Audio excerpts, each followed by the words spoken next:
Hi, it's Jessie. I'm back again, and I had been talking to you about iniquity, but now I'm going to switch and talk to you about lawlessness, because it seems like everybody is looking for the man of lawlessness to be revealed, and most recently, we had someone stand up and run for president on the grounds that Trump is lawless. So, my question for you today is, Trump the man of lawlessness? Did he set the world to order? Did he deceive everyone and make him follow after him in his plots and schemes and whatever else have you? My answer is yes and no.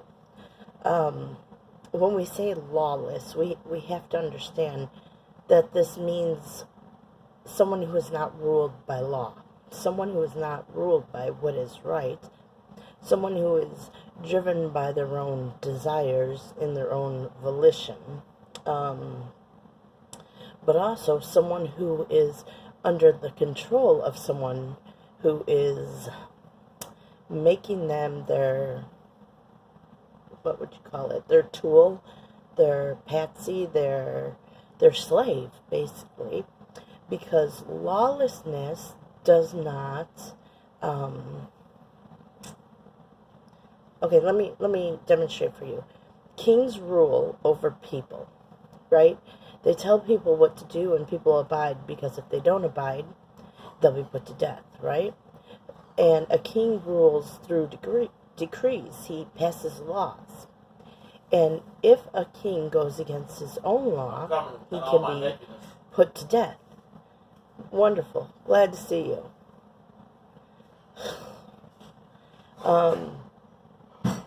So, if he rules by decree and he goes against his own law, the king can be put to death, because it's a king and subject relationship going on there, and the subjects do have some kind of say. You can't be a king and be lawless.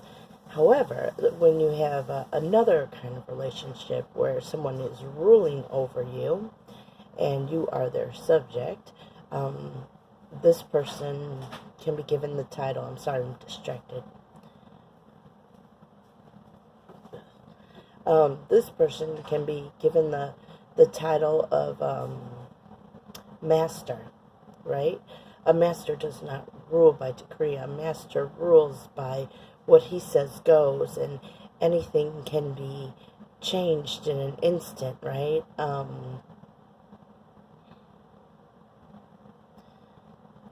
It's like he has no laws except for what he says. And he can tell you who you are, that you are nobody, that you are nothing, that no one will ever love you, that there's nowhere to run to. The master can also discredit you by telling people that you're just a lazy slave. They draw all your power from you and make it so that you have no escape.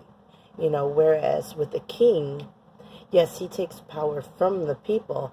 However, he does not want to rule over a bunch of lazy, stupid subjects, because he has the understanding that as his kingdom grows, he grows, So the better and stronger his people are, the better and stronger of a king he is.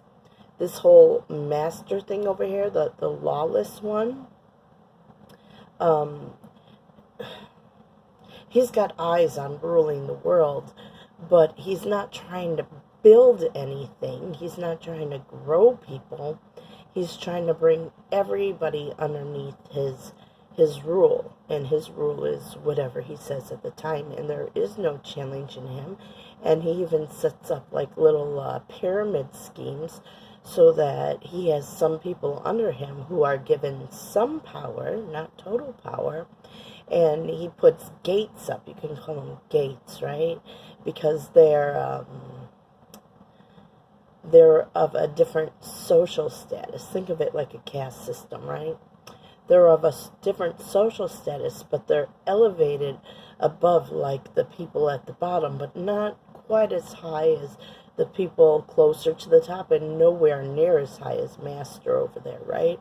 So these gates are going to make sure, multiple gates, millions of them all around the world, teaching people how to act, what their responsibility in the world is, telling them who they are and what they can be, assigning them to positions, and it is, as the master says, what they say goes, they will give you laws, but they won't themselves abide by these laws.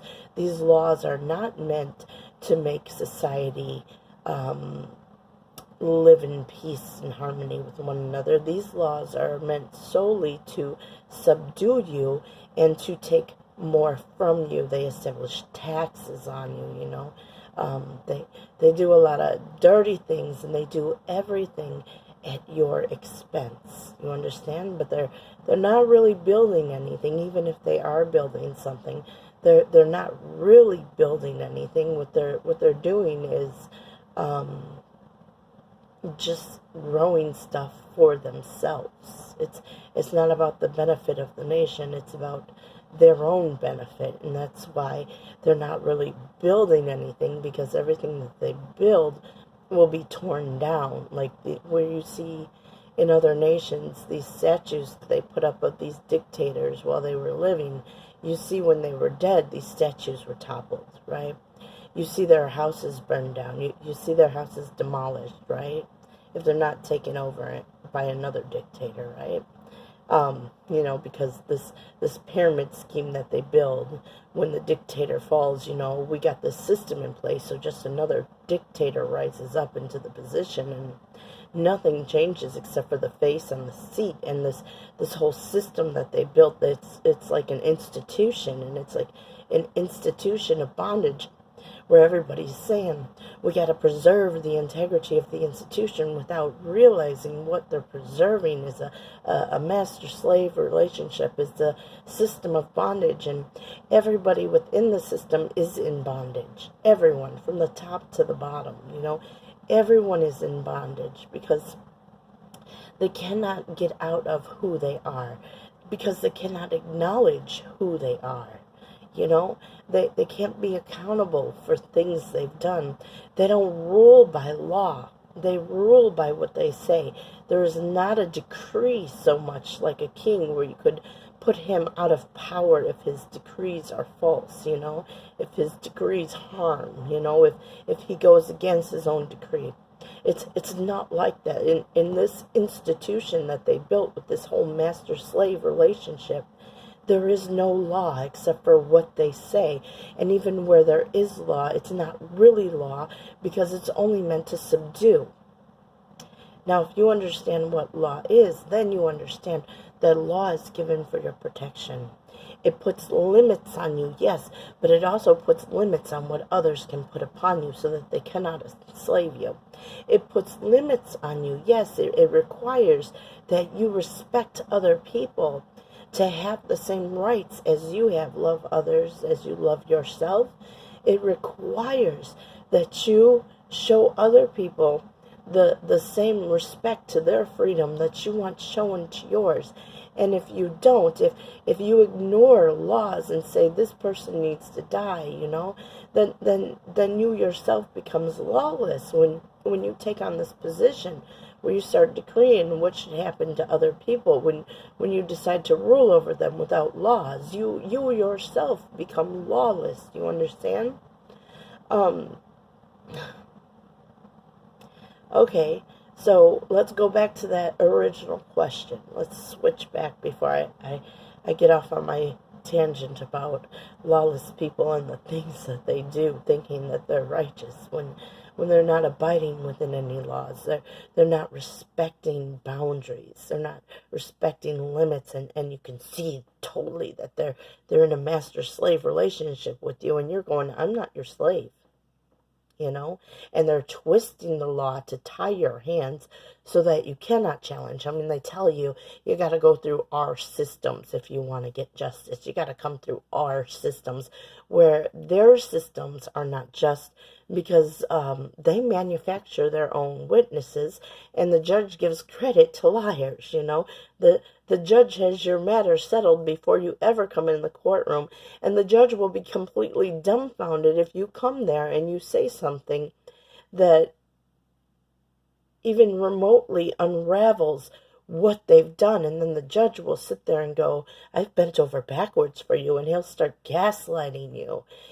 He'll say, we have done everything for you. He starts gaslighting for you, because they string things out over time, and they wear you out with their nonsense and the things that they put on you, like court fines, the things that they put on you, like, oh, you got to pay for this advocate over here, the things that they put on you, and when you can't meet these needs, and they tell you if you can't meet these needs, then you're not fit, and we have to rule against you.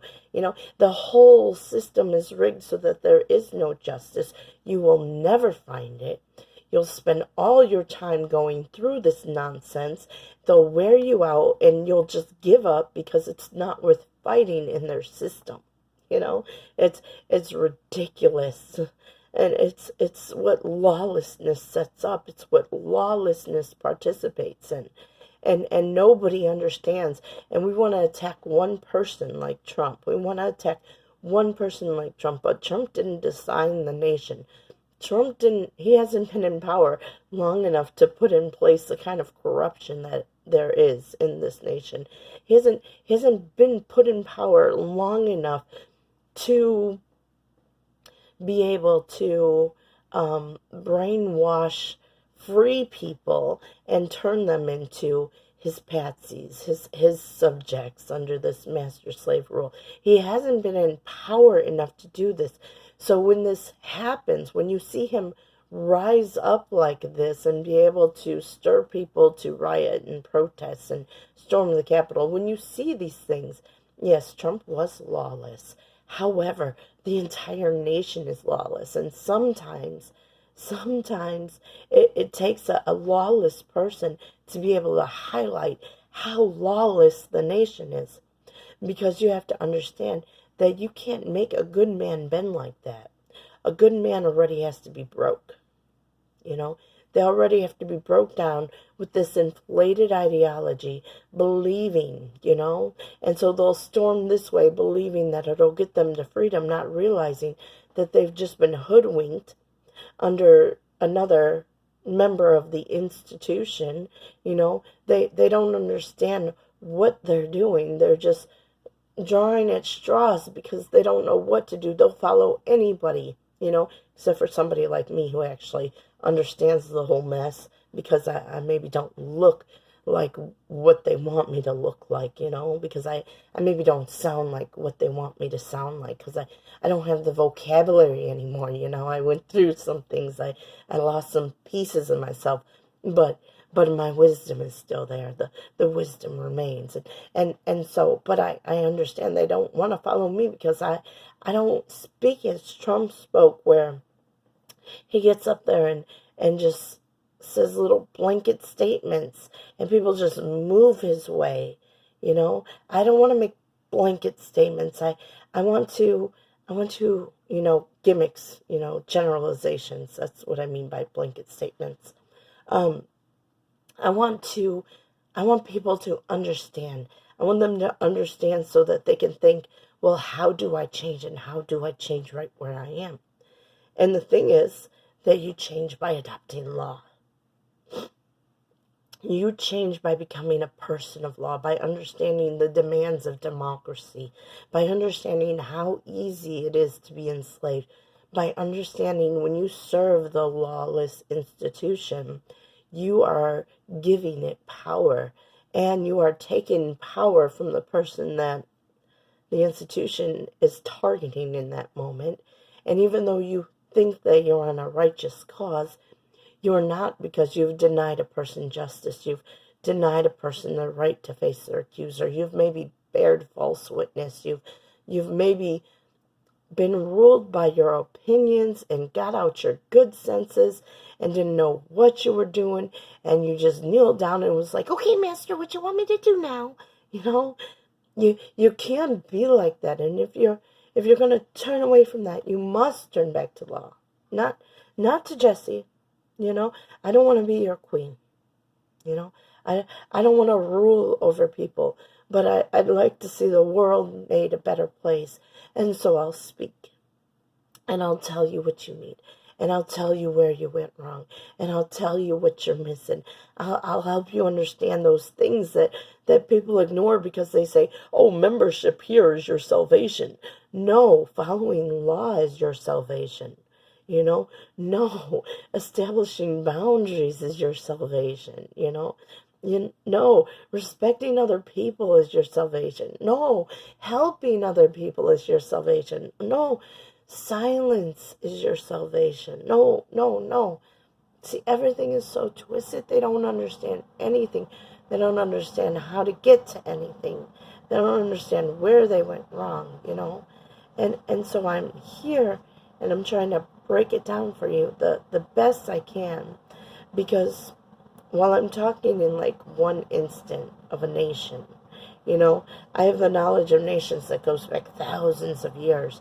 So I can tell you, I can pinpoint for you who this started with, So if we're saying when the law of lawlessness is revealed, if I had to point a finger at someone lawless, 10 years ago, I would have said Freud. Isn't that funny? Learn about Freud and you'll understand why I would say he's lawless. If you follow this man, you only justify oppression. If you follow this man, you agree to offer up victims as sacrifice, to blame for what they've been through. If you follow this man, he will corrupt your thinking. He will turn you into a narcissist. If you follow this man, you will not make sound judgments anymore. Where do I get off with that? Oh, I'm a little educated, and I learned a little history along with his teachings and the fruit of his trees, and I learned about good theorists like Eric Erickson, like James Marsha.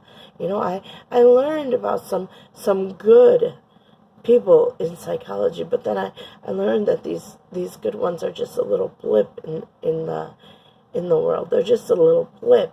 And the ones that we really pick up are like Freud and Jung. Carl Jung, he was a brilliant man. However, he goes a little into the occult, into the fringe, and in the occult where we're trying to unveil mysteries of the human soul and psyche, where we're putting up prototypes and archetypes, you're dissecting stuff and putting labels on stuff, and nobody really knows what you're talking about. They're just following you, and they're becoming like little robots, quoting you and saying what you say and doing what you say. But again, this prototype and archetype and breakdown of the soul, breakdown of the psyche, it goes back to philosophy. It goes back thousands of years, and it's a bunch of mumbo jumbo that confuses your mind. So you're digging deeper and trying to figure out what they're talking about, and really it's just a distraction. It's a rabbit hole. It's nonsense. You follow the rabbit hole back long enough, and you understand Aristotle kicked all this off. You understand that way back when, the philosophers were persecuted, and it wasn't because the evil empire, The philosophers were persecuted because they corrupted nations with their logic, with their way of thinking. They told you what to think. Even Plato, and I used to love Plato, 15 years ago. Plato was one of my favorites, right? His idea of government, I think we've modeled some of that, and that's part of the problem, right? But my favorite one was the allegory of the cave, and the thought that, my 20-year-old self was oohed and awed.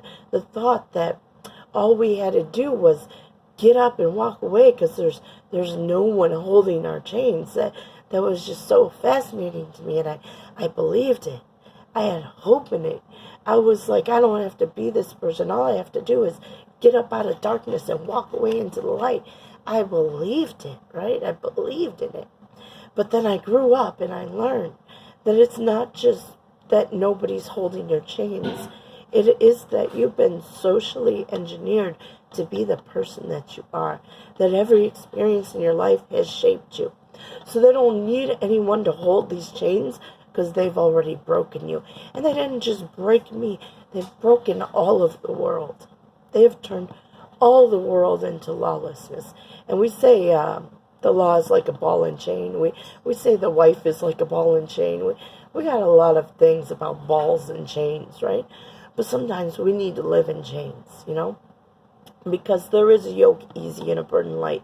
When you're able to think for yourself, to know the difference between wrong and right, when you're not so fascinated by this, when you're not saying, oh, Plato said all you have to do is get up and walk out, so stop being lazy, stop being scared, that's all on you, it's all about you. No, it is the world that we were raised in. It is the world that we grew up in. You ever heard this expression? It takes a community to raise a child. You got to be careful about what's out in the community. You need to be able to recognize nonsense when you see it, because if you don't, it will enslave you. It will corrupt sound judgment. It will have you cutting down people for their problems without you realizing that their problems came from things that they had no power to solve, that they had no control of. Because we got into this institution, this hierarchy of lawlessness, where it's do what I say, learn the law, yes, but that is only to make you submissive, to break your back more, so that you understand, you do what I say, or I'm going to make up stories about you. I'm going to get false witnesses. It doesn't matter what's true. I'm going to attack you. I'm going to ruin your reputation. I'm going to give you a false alias. I'm going to give you a whole list of crimes that you didn't do. I'm going to tell everybody you're drunk even if you don't drink. I'm going to make you out to be a drug addict even if you don't do drugs. I'll make you out to be an abusive person. I'll make you out to be a puppy abuser. They have a lot of nonsense that they will do to bring you under their submission. None of it is legal, okay? None of it is right. None of it is fair. And there's nowhere that you're going to go to that will bring justice for you. And you have to recognize that this is where your problem lies, that the whole world is linked up in this lawless BS that came all the way down through Aristotle. And we still lift him up high, as if he was our Messiah, as if he was our God. And we don't see that, his students, what's his name? Alexander the Great. His students rose up and killed their own parents. His students fought with each other for position, backbiting, poisoning, sabotaging, undermining, and not one of them ruled by law. They all ruled by do what I say, and then you can do whatever else you want. So we had this whole pyramid scheme that devolved into this situation where even the Jews lost their temple, and they changed laws to, like I said, subdue them. You can't have doors on your houses, you can't have doors on your bedroom. We got to be able to see what you're doing at all times. You got to spend the night with the governor. Your daughter has to spend the night with the governor before she can be married. She's got to be tested out by the governor to see if he can let her go,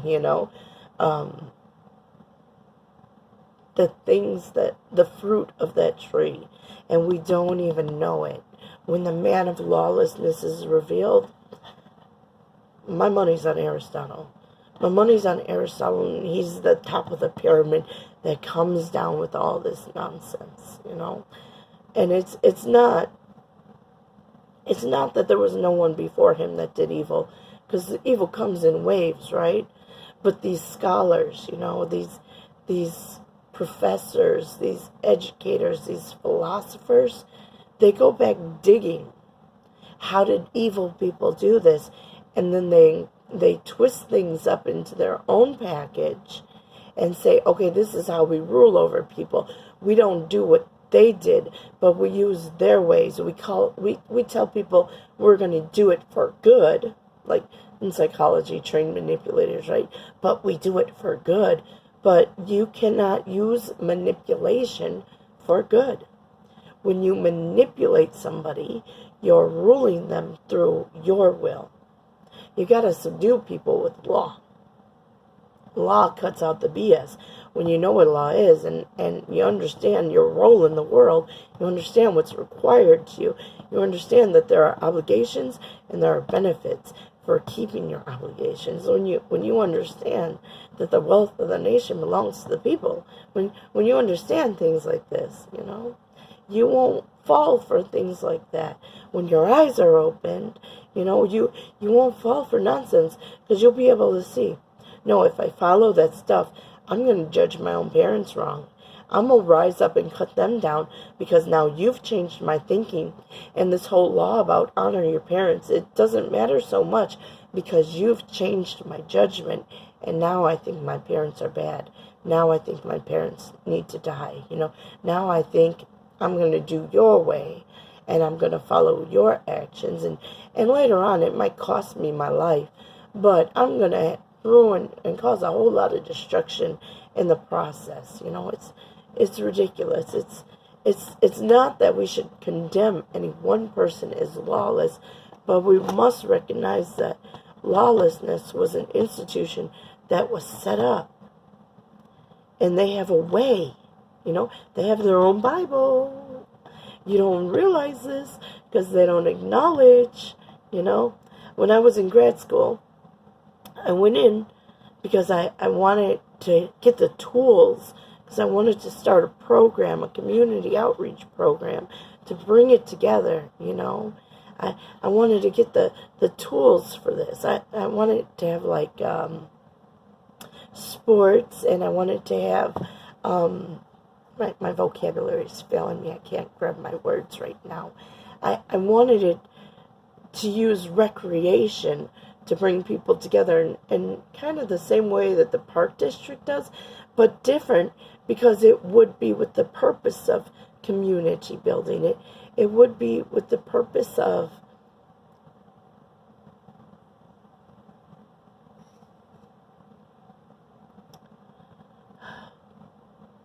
developing character in people. It would have different aims to it, just a place where we could start to come together and build. If I had a place, if you build it, they will come. If I had a place, I would do it. But because I was strongly rooted in my faith, right? They attacked me. They told me because I went for the master's in social work, I thought that was my best bet in learning how to bring people together and do the work, but no, social work is totally not what I thought it was. A bunch of Nazis, right? The things that they told me, I don't believe in abortion. Never had an abortion, though they tried to make it look like I did. They told me if I didn't support abortion, I couldn't be a social worker. Because I have to bow to other people's right to abortion. And I don't care, you can have your right to abortion, but don't put me in that nonsense. You don't need my approval. I don't have to be a part of your decisions. For me, it is wrong. For you, I respect your choice. I will not condemn you, because democracy requires that we respect the freedom of choice of others. So you gotta respect mine too. That was one thing that they attacked on me. Another thing, that first year there was rough.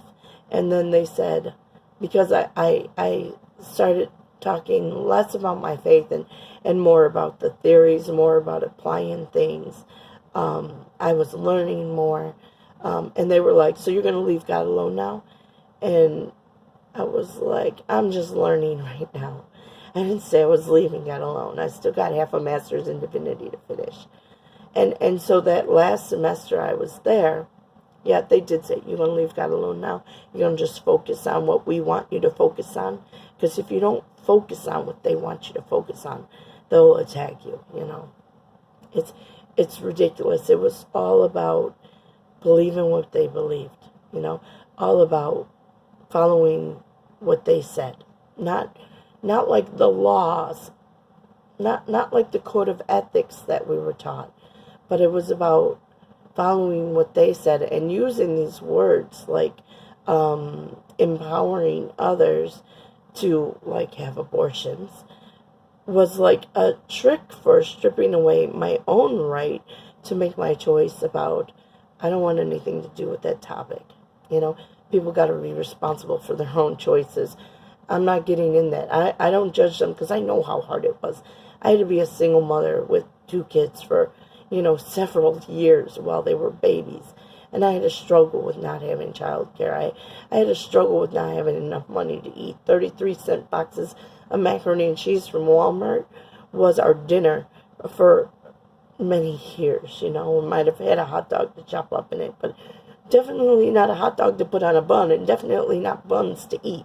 So you know what? I understand the struggle. I understand the struggle of waiting until after your kids eat and then eating their leftovers, their bowls, what they have slobbed in, because you don't have money to feed yourself.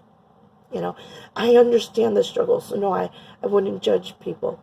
But when they put this on me, it makes me understand they're not about empowering rights. They're about stripping away rights and about pushing people to go only their way.